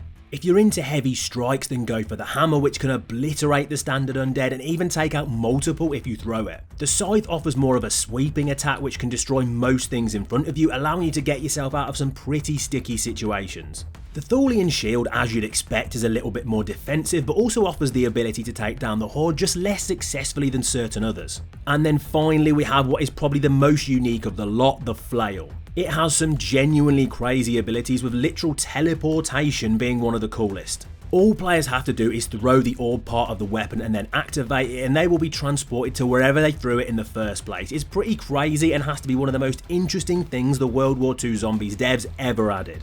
Not only that, but with the same weapon in the upgraded form, you can get hold of a ton of other useful abilities, including being able to essentially confuse zombies, which can of course be very useful.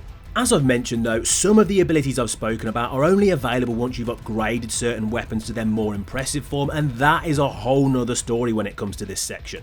And that is because, being real with you, completing certain upgrades can be very challenging, but not necessarily in a bad way. Each melee weapon has its own unique unlock puzzle and subsequent upgrade process, which truthfully can be pretty daunting at first, as it's a lot to take on, particularly if your whole squad wants to get hold of their own weapon. I won't lie, it's a lot for most people, with the vast majority of challenges being pretty full on and complicated, which understandably can put many fans off. But although a number of these puzzles and quests can be too much for some, they are at least very original and feel like they fit the aesthetic of the map perfectly. Having to find and point out various star constellations around the map is probably one of the most unique quest steps I've seen in Zombies history. Not everything manages to reach that level sadly, with certain ones taking a page out of the Shadowed Throne's playbook requiring you to use an online puzzle solver, which is never a good thing in my eyes. But fortunately, in general, I would say these quests and upgrades are interesting and rewarding and largely very learnable. If you put the time in to understand the steps and remember how to be efficient with them, they can become second nature and make acquiring certain weapons way easier. Which is obviously very important for the Frozen Dawn, because realistically every time you play this map you're probably going to be picking up a few of these amazing weapons. And if there is one place you're absolutely going to be using these insane melee weapons, then it's the final climactic battle against the God King. On certain occasions, World War II Zombies really did manage to create some genuinely brilliant boss fights, with the Final Reich's Panzermorder being one of the best the game has to offer. But sadly there were also occasions when it massively missed the mark, such as the Darkest Shore and certain parts of the Tortured Path. So the real question is, did World War II Zombies manage to wrap things up with a top level final encounter that all fans expect from a great map? To put it simply, yes it did. The climactic battle with the God King, in my opinion, is one of the best final fights that the game has to offer, possibly even better than the conclusion to the Final Reich. Although definitely not perfect, it feels like the culmination of a pretty decent story told throughout the course of the DLC season, and luckily that makes the God King feel like a big deal. Obviously there are some that would say that this boss comes out of nowhere, essentially with little to no build up, but I would have to disagree with that. Although perhaps not as in your face as Dr. Straub, there were definitely certain hints and teases alluding to this creature playing a serious part in the World War II Zombies storyline, particularly in the Tortured Path. And having to undertake this challenge in a unique, previously inaccessible boss arena just makes it feel even more special. Not only that, but the fight incorporates numerous different abilities from the melee weapons you've collected and upgraded as part of the Easter egg that we'll get onto. It forces you to take on various different stages where you're needing to navigate certain gameplay mechanics by using techniques you'd previously learned whilst collecting all of the incredible weapons. It's a great idea for a final encounter and works really well, making it feel like the final conclusion of a year-long narrative. Yes, over the course of Zombies history there have absolutely been many better boss fights, but as for those created outside of Treyarch Studios, I honestly think it has to be considered as one of the better ones.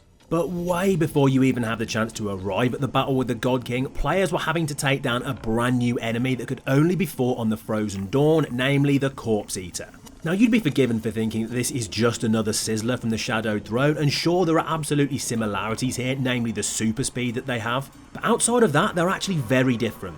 Instead of just immediately chasing down players in order to inflict damage, these things work in a slightly different way. They roam the map and essentially consume the undead in order to buff themselves up, hence the name Corpse Eater. They literally eat corpses in order to become juiced up, more powerful versions, at which time they'll full sprint after players and inflict massive damage. Even if fans manage to eliminate them, it doesn't end there though, with Corpse Eaters letting off a huge energy explosion which can also be a major problem for players and particularly their armour. This enemy was just another example of the devs at Sledgehammer's great ability to constantly provide new foes for players that really tie extremely closely with the map they're found on. That is one of the major positives of World War II Zombies. There are just certain enemies that are remembered in close connection with the map they're found on, and that's because certain ones such as the meuchlers, Sizzlers and Corpse Eaters are famous for one particular experience. And in the world of modern COD Zombies, that is not really something you see that often, and it's honestly a shame. But even with the Frozen Dawn providing all of these major positives, and with it being a genuinely brilliant experience, it doesn't have everything. It's sadly missing certain things that are needed for a COD Zombies map to be an all-timer, so let's take a look at exactly what they are. It may seem weird, but it probably feels like at this point, even though I haven't directly spoken about the Frozen Dawn's Easter egg, I've kind of covered quite a bit of it. And when I say a bit of it, I literally mean the entire thing. How, you ask? How is this possible? Well, I've talked in depth about collecting all of the melee weapons the map has to offer and of course fighting the God King.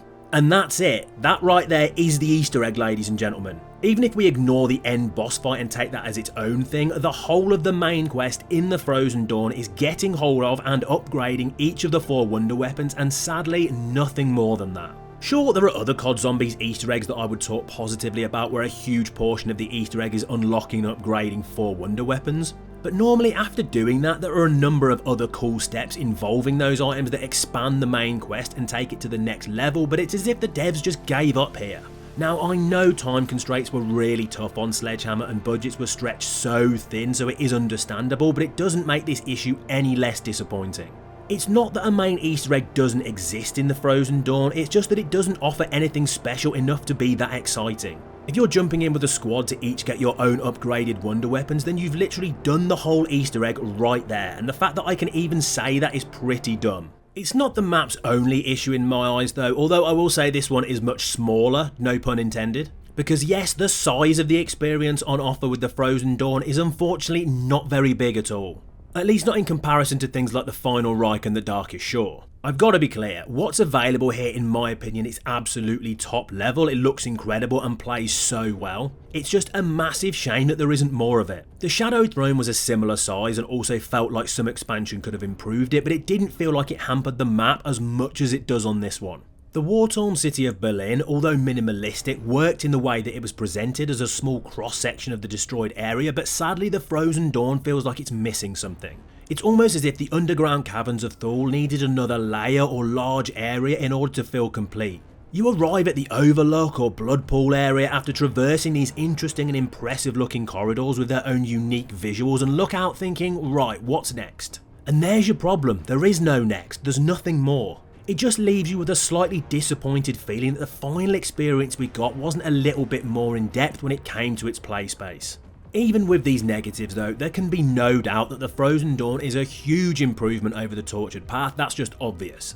But how exactly does it stack up as the final conclusion to the World War II Zombies saga? Is it a fitting end to a very unique take on this incredible game mode?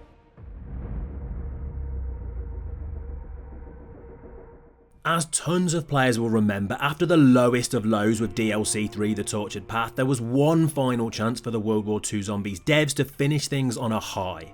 And I really believe that the Frozen Dawn managed to do that, because as a package it may not be a 10 out of 10, but it does a very good job at being one of the best things on offer in this game. There's no question that it's a massive improvement over DLC 3, I don't really think that can even be debated. However, I would say that this actually goes a little bit further than that. I truly believe that the Frozen Dawn is one of the best experiences that the World War II Zombies catalogue has to offer. I'm not going to go wild and say it manages to top the final Reich, because that would probably be a little bit insane, but outside of that it's right up there near the top. It offers fans some awesome content with amazing wonder weapons and atmosphere to rival the best Treyarch experiences, and a boss fight that wraps up the storyline in a satisfying way, even if it's still a huge shame that the narrative didn't get to continue in a future title. The only thing that's really missing is a top level Easter egg quest to rival the best of all time. Although of course it has one, with it just being made up of unlocking and upgrading each melee weapon, it feels totally lackluster and definitely let the map down heavily. But even with that being the case, the Frozen Dawn is all round a great Zombies experience and manages to do a brilliant job of finishing the World War II Zombies season on a high. It's the final piece in an interesting puzzle that was overlooked by many, and a DLC that warrants more positivity than it sadly gets.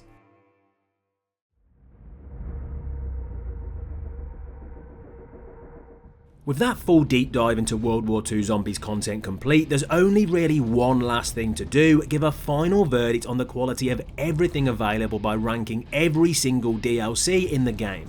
It will come as no surprise to you if you've made it this far through this entire retrospective that there is no doubt in my mind that the Tortured Path is easily the weakest content that World War II Zombies has to offer, and it's not even close. It may seem harsh, but I genuinely think sadly there is the chance that this is the worst DLC that's ever been added to COD Zombies. There is a reason that this is often known as the thing that killed this game, and it's because it stands out as something that at its core just doesn't work. Because it doesn't push fully in the direction of objective based, but also can't be classed as a true high round style mode. Unfortunately, it's just fairly awful. It's made up of largely repackaged content and doesn't feel like a true Zombies experience, and stands out a mile off as something that most players never ever go back to play. As for the lowest quality true round based experience, I've got to go with the Darkest Shore. Although I may have spent a decent portion of this video talking about the many major downsides of this experience, it's not all bad. It does have some really good aspects to it. It's just that sadly those are quite clearly overshadowed by the numerous things that it gets really wrong. And for that reason, the Darkest Shore can't really be classed as a genuinely good map, which is why it has to be ranked this low. However, a map that may be much smaller but offers a stronger experience is the Shadowed Throne. It just goes to show that the size of an experience isn't necessarily the most important thing about it, because if I was choosing to play the Darkest Shore or the Shadowed Throne in the modern day, it's definitely going to be DLC 2. It's far from perfect in my eyes, but offers a much less frustrating experience than the Darkest Shore, and is just overall much stronger with what it provides for fans, even if there are a lot of things about it that I may like to change. It's not the strongest smaller map in World War II Zombies though, as that award has to go to the Frozen Dawn. The final experience of the season was definitely one of the best in my opinion, with it possibly being the best looking map that this game has to offer. Giving players some of the coolest wonder weapons in the whole game and a boss fight that wraps up World War II in a pretty strong way, this map did a lot of things right. And although the devs may have been working with limited time and a slashed budget, they actually managed to produce something genuinely great here. But even an experience with that many positives cannot come close to World War II Zombies' launch map, the Final Reich. It's clear for all to see that this is easily the most complete and fleshed out piece of content in the game. It's honestly a phenomenal map. Not only that, but it's probably stronger than a very large number of Treyarch experiences, as Sledgehammer clearly wanted to start things in a big way, and they definitely managed to do that. It's unfortunate that things were never able to stay at the great heights of the Final Reich, but at least players can always jump back into this amazing map and remember how incredibly well World War II Zombies started out. I began this video by asking a simple question. Did World War II Zombies deserve to be as hated as massively as it was, or was it truly an underappreciated gem not being given a fair chance by many players? I think realistically the answer lies somewhere in the middle, but way more towards underappreciated than hated in my eyes. I have made no secret about the fact that there were a number of glaring problems with nearly every experience in World War II Zombies, but the level of dislike that this entry into the franchise has received over the years is honestly pretty baffling to me.